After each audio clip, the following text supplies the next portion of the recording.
Hello there. What's going on, everybody? Today we're going to be talking about Star Wars Legion, the Clone Wars, and how it's going to impact terrain. Also, I am announcing some giveaway winners, so make sure you watch until the end of the video. That being said, Legion is going to have a lot to do with terrain, especially the way the Clone Wars is going to impact it. By the way, Clone Wars is delayed yet again. Originally, it was supposed to still be third quarter, which puts it at the end of this month. It had got pushed back. It was kind of hinted that it was going to be October 4th, and that date is now officially changed, and we don't have a hard date yet. Right now, it's looking like the end of October. Some kind of problems with the supply chain there to basically keep it so it's a worldwide release on the same day. That's kind of what they're going for here. Unfortunately, it's going to be the end of October now. But if there's a silver lining to that, it might mean that it's less of a wait in between the launch of the first wave of stuff and then some of the supplementary releases that will come out after it. I'm hoping that the delays here only are affecting that launch wave so that all the rest of the stuff will catch up. So this way, we won't just have Grievous and B1s versus Obi-Wan and clones for like 3 months. Hopefully we can have like more diversified battles kind of almost right away. That's kind of my hope.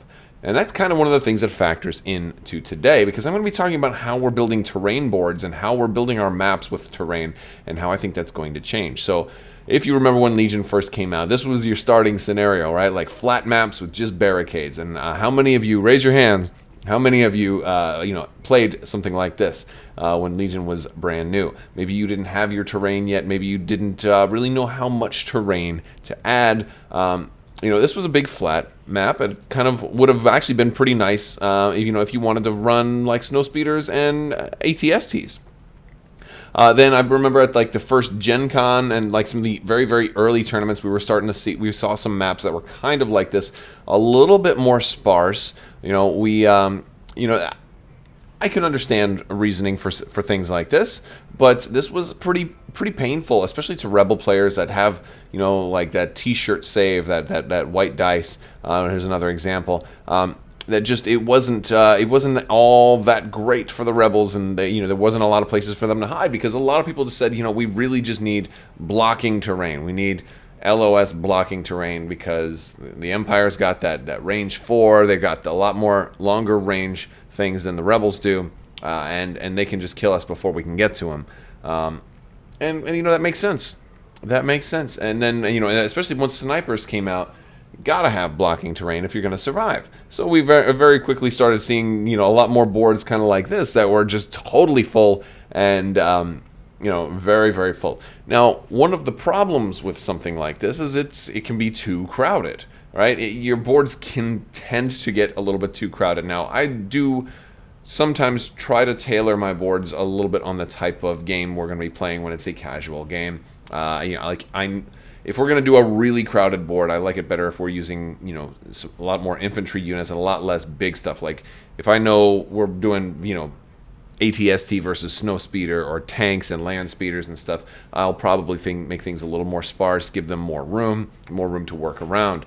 And that's kind of one of the things that I like to do, just so that the game isn't just complete miserable, a miserable mess. Now, as far as tournaments are concerned, there was a big change. Gen Con this year, the tables were a lot bigger. A lot of the tournament scene has kind of adapted to, have a lot more heavier, dense terrain, and that's pretty cool.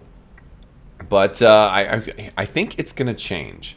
I think it's going to change a little bit more towards the sparser side, potentially. And I think it's a change that can be, kind of, we can go have some give and take.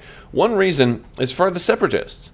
B1 battle droids. By the way, this image, I pulled this one off of Sarastro's latest video. If you didn't follow Sarastro, he is back doing Legion now. He posted a B1 video, so go check out Sarastro's painting. It's cool stuff. But I really like this because it's an example of just how much more of a footprint your droids can take. And this, in this particular image, too, he has them fairly close together. But if you were to apply them to max cohesion, you could fill up your entire deployment zone with just B1 battle droids. You can really do a lot more because you can get up to 8 in a single unit now. And they're so cheap. You can easily run 6 units of 8 B1 battle droids and then have a lot of room left over. And we don't know what else is going to be coming out that might be similar to that might also have a lot more. Like the swarm mechanic of that is going to be taking up a lot more real estate on your boards. And with these narrow corridors, you might have a lot of places that, some units just can't fit through. Alternatively, we've got this new base size. We already have a huge base, so I don't even know what they're calling this base right now. Mammoth base, but basically, your TX-130 Saber tank and the AAT are both on this monstrously huge base. It is notched both in the back and the front and on the left and the right sides. And it's like, I couldn't actually measure it because they had this at Gen Con, and I couldn't actually measure it, but it looked like it's probably like 7 inches, 8 inches maybe. Like it was like almost like a volleyball, as how big of a base this was. Like the thing is, it was massive. Now, this is way bigger than anything we've seen before, and it's not going to be able to fit through. Like if we go back to something like that, you might not even be able to deploy this tank, let alone ever move it anywhere. So, I think terrain is going to have to change. We may see something a little bit more like boards like this again. I think if and when we do, we probably need to, to begin to kind of do more terrain like that, that's taller terrain pieces and that can provide blocking. So this way, to try to get a little bit of the best of both worlds. What you don't want is sparse terrain that also doesn't really block. Like either really low, like barricades, for example, are great to like reinforce it, a little bit. Like this board would have been fine if it had like maybe 6 more barricades on it, and that's still kind of light, but it would probably be fine for certain battles, especially if you're using vehicles. But when we go farther into this would be overkill. This would be the exact opposite. But when we get into something like this, you got to take a lot off. Now, this is just a very crowded example, but between all of these things, and a lot of it's coming with the Clone Wars, but the Separatists are probably going to have it even worse than the clones will. But between these giant guys and all the B1s, you're going to run out of room.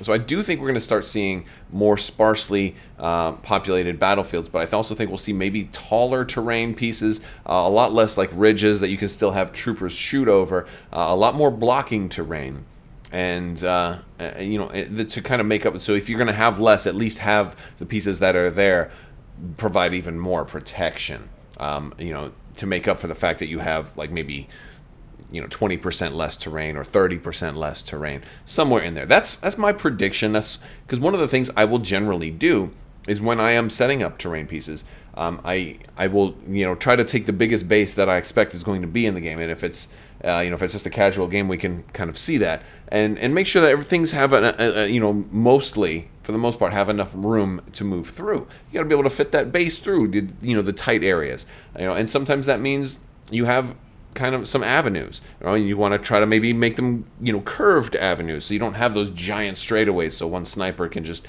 kill everybody right away. But yeah, I try to have at least a curve, like a windy path for vehicles to be able to get through.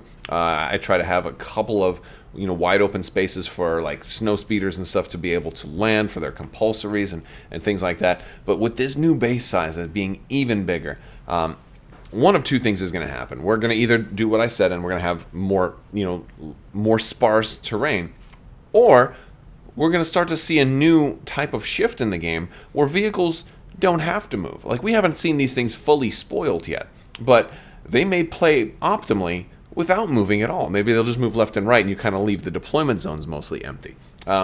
They might be optimal to not really move at all, playing very similar to how turrets play.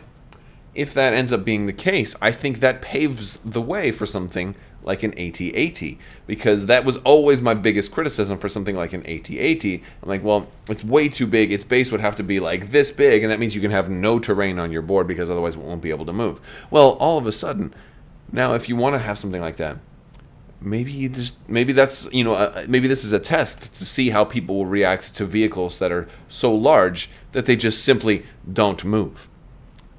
Might be the case. Interesting stuff, though. I'm curious what you guys think. I would love to hear from you. Let me know down in the comments below. I do have some giveaway winners to announce. So let's go ahead and I want to start. Let's start with. Oh, but if you weren't already aware, I'm giving away promos. We've got a Wedge promo for X-Wing, and then 3 Armada promos, and we've also got an extra set for patrons. So I'm gonna start with patrons first. Noctis, you have won the Wedge, and Jordan Burke, you have won the Armada promos. So make sure you contact me on Patreon, and I'll get your information. I'll post over there as well. So congratulations, and thank you for your continued support. And for everybody else, first, Jack Skeleton, you have won the Wedge. And I want to do 3 different Armada promo sets. It's going to be Poom TTFN, Josh Klaus, and Eli Wintercross. You are all my winners. Be sure to contact me on the back end of my channel on the About page, or on the Contact Me page on Crabbok.com. It's just mailcrabbok@gmail.com, and I will get your details and we'll get you squared away. All right, guys, that's about all I've got for you right now. Stay tuned for more information on the next giveaway, which should be coming during the week, so stay tuned for that. I want to thank you all so much for watching, and as always, have a great day.